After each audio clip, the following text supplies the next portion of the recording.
What's up guys, Bingo here, and I'm back with another Sky Striker deck profile. So this is my regional deck profile for Saturday. It is now, so the 31st of August, and I played Sky Striker. It was the first event for the Megatins, and I felt like this deck was in a fantastic position going into the event. Combo, not only were people afraid to play it because of the Megatins, it was opening weekend, which means everybody overhypes the cards, and the combos to play around those new cards aren't quite found out yet. So I felt like this deck was really well positioned. Now, unfortunately, I willingly went into the event knowing that I wasn't going to finish because I just didn't have the time. You know, I was out of the house basically all week, and I really needed to get home, take care of a few things, but it was a 9-round tournament. I finished 5 rounds.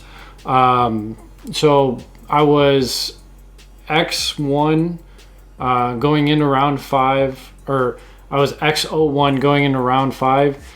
And then game 3, it was game 3 of round 5. It was a guy from my old locals. He was going to finish the tournament. He's a really good guy, so I kind of punted it away. I held some hand traps just knowing I was going to drop that. So technically I went X11 after round 5 and dropped. Realistically, I felt I should have been X01 with 4 wins, 1 loss, but it's neither here nor there. So I'm going to get into the main deck, the extra deck, and the side deck. It's very similar to the list I played on my last profile, because I feel like I upload a Sky Striker deck profile basically every week, but that's kind of what this is for, is more for me, but anybody that enjoys it, please make sure to check out my other videos. But staple 3 Ray, gorgeous prismatic secret rares, like, oh man, I love these Megatin secrets. Bread and butter of the deck, no need to explain. Ray is absolutely insane this format. Like, a lot of the decks lack the kill power. Like, sometimes she's just enough to get you to the next turn, because you're not going to be resolving multi-roll turn 1 like 99% of the time. Like, you will if your hand's like Ray, Area 0, double engage, multi-roll, but like, you have to open just nuts. Ash, staple, you should mandatory play 3 of this. It hits everything decently, nothing game breaking, but sometimes ashing the first engage is just enough. And then the other one-off hand trap, this was my 40th card, was Ogre. When I did draw it, it was okay. I know I said I'd probably cut Ogre, but I wasn't confident enough playing Bell, and I do feel like Bell was the way to go. Honestly, I didn't want to play Veilers because I had the imperms. I wanted different utility, but I also didn't want to cut back on some other cards in the deck to play more than 1 copy of that. But like I said, it was just like the odd-off 40th card. So that's it for the monsters. Spells, same thing, triple engage. This card just... oh my god, this card is nuts. Like, it's just as crazy now as it's ever been. If your multi-roll sticks for 1 turn, you are so far ahead that nobody can stop. Like, it's so hard for every deck to play into this. So ideally, turn 1, you set up a couple forms of interruption, maybe a Widow Anchor, maybe 2 hand traps, plus Ray, search multi-roll, or ideally engage, and then you just pop off next turn. Sometimes you just hold the engage to just resolve multiple in a turn. Triple Anchor, I mean, I'm not going to say anything about Anchor. This card's just crazy, as always. And then I am still doing triple field spell. I don't think it's correct not to play 3 of this thing. It's a consistency card above all else, and that's you pluses that you shouldn't get. If you have Area 0 and Ray, it gives you access to Ray through MST, multi-roll. Just, it's a consistency card. Why wouldn't you play 3? For the first 2 we did bump up to 2 Shark Cannon, and that is because combo, I knew combo was just not going to be well represented. There's going to be a lot of Striker, Orchist, and Control. As far as Control, it's not that great. It's pretty good against Salamangreat, especially with just Hita in the extra deck, and a lot of weird niche interactions, banishing Banelinks if you need to, banishing one of their combo pieces mid-combo. But this card was nuts. I'm glad I bumped it to 2, stealing Kagaris from Orcus that were playing the Engage engine, just stealing your opponent's Kagaris in the mirror. I didn't even talk about my matchups. I'll talk about that at the end, but yeah, Shark Cannon definitely stable 2 of. I don't think it's worth playing at 3.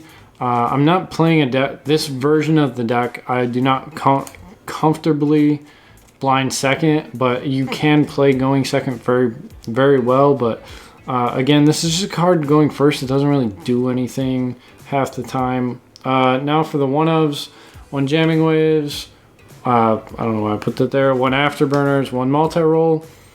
I've seen some people playing 2 Jamming Waves, and I can respect that.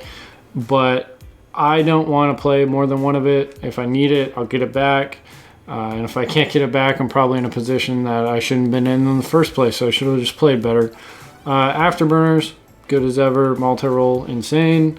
Hornet Drones, 1 Eagle Booster, and 1 Hercules Base. Hercules Base is so underrated for the actual effect. I don't know how many times I just cleared 2 monsters, got 2 free draws. Now I wasn't put in a position where, I just made Bomber and equipped it, but I've seen that come up a few times for a couple players. Like, this card's great. It has more utility than just being Pot of Avarice without the draws. And then for the non-striker spells, the power 3 of spells, Rhoda, Upstart, and Terraforming. Same Foolish Goods engines as before, 2 goods, 1 fusion. I didn't want to bump it to 3 because every time I try, this card just bricks. It's nice to see goods. It's nice to see Metal Foes Fusion a lot of the time because you can just get rid of it, get a free draw. And then 2-ofs, Pot of Desires. I did get burned by this. This did cost me. This was the reason I drew. But out of 5 matches, getting burned by it once, I banished 3 Widow Anchor and Multi-Roll, and I still almost won that game. Like, you have to play Pot of Desires, and then 2 MST. I've been playing this for a while. Just having the utility of being meta relevant as well as being able to activate your own spells is very important. So that's it for the spells. The spell lineup I'm super happy with. I don't think I would change anything about this deck. Honestly, there was nothing wrong with the deck. For trap cards, 3 Imperm. It's just another hand trap. I think it's the second best hand trap that Striker can play since we can't play Phantasme or Nibiru. And then instead of Strike, because combo was dead, we opted to play There Can Only Be One in the main rather than the side. This was phenomenal. All Salaman great. Obviously, it's not that good against Sky Striker, but if you time it right, it's great against Orcust. And yeah, nothing. I definitely would continue to play this in the main at 3 going first. And that is it for the main deck, guys. The side deck is pretty standard. It's the exact same side deck as before. There was absolutely no problems with it. 1 Kagari, 3 Hayate, 3 Shizuku, double Kaina. It's pretty standard Sky Striker engine or lineup. Don't play less than 2 Kaina, for the love of God. Do not. You need it for extra utility, whether it's through Area 0 or just the grind game. It will come up where you need to use the second Kaina to stop from dying. Then the Link 2s, 1 Phoenix and 1 Hida. Both great cards this weekend. The Link 3s, we have Unicorn and Ningirsu. Ningirsu was broken. Like, every time it came up, it was the MVP. Doesn't come up that often, but when it does, it is great. I have played 2 regionals and 3 locals with this deck, and Unicorn has not come up once, but I also haven't played against Pure Thunder, so maybe it's a flex spot. It is definitely the weakest card in the extra deck right now, but I'm still probably going to continue to play it unless something screams out at me to test that card. Topologic Bomber Dragon is like the pseudo boss monster of the deck, and unlike in St. Louis, I didn't borrow sword to anybody. I think since the meta slowed down, I don't honestly know what the change was. Maybe it's just that random variance where, it's not really evidence. But I bombered probably once a match. But again, I'm just leaning so heavily on the Sky Striker cards that these are all just extra utility, and they're just nice to have but not needed, if that makes sense. But when you do need them, you need them or you're going to lose the game. So that's it for the extra. Onto the side deck, we have our staple counter to Orcust, as well as a couple other overlaps. You have to play this card. Orcust is going to be it will be the most represented deck in this upcoming format, and there's no way around it. Also has the extra utility of stopping Cosmic Cyclone. Like in my round 5, game 2, I Lanced the Orcust player, and he chained Cosmic Cyclone, and I Lanced him again. And then my multi-roll stuck, and I just snowballed from there. Then we have 2 Ghost Bell. Again, I feel like these 2 should be in the main. It's not the best, but I definitely think it has enough impact to where it is relevant, and I do want to continue to play this card. I like the card. I feel like the community undervalues it currently. Unlike this card, I still don't think Ogre is too good this format. I played the mirror once. Didn't hit multi-roll. I actually never saw Ogre in the mirror. I saw it against Dragon Link round 3, and it was pretty good, but I was also like, my hands were just insane against that Dragon Link player. I don't know, maybe I'll continue to play Ogre. I don't have enough testing without it to say if I'll miss it. And then on to the new card, Dark Ruler No More. I still wanted something for combo. I know I have the total of 11, 12 hand traps, but this card being able to blank Colossus as well as the Thunder Dragon board or Guard Dragon board, I feel safe with this card. My extra I'll be able to play going second, and I never saw it. I did side it in against the Dragon Link player, but I just hand trapped him going first, and when he was going first, and I just continued. His hand was kind of lackluster, and I just played through the grind, did what my deck wanted to do. A card that was pretty decent in the mirror was Shared Ride.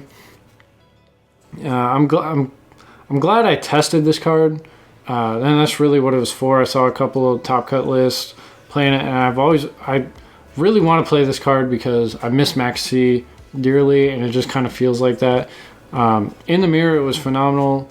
I did side it in against Dragon Link because I had just so many dead cards that I wanted to take out going first. It was just something better than MST against Dragon Link. And then for the mirror, as well as other back row decks, just 3 twin. My side deck, it was overall satisfactory. Would I make a couple of changes? Probably. I'll probably change the Ogres or move the bells to the main and put the 3rd Ogre in the side. Other than that, I felt like the event was really good. Unfortunately, I didn't get to finish it, but I will be continuing to test Striker, and I'm taking it to a regional, not this weekend, but the next weekend. I think it's like the 15th or something, so keep an eye out for that deck profile, and I'll let you guys know how I do. If you got any questions, please let me know.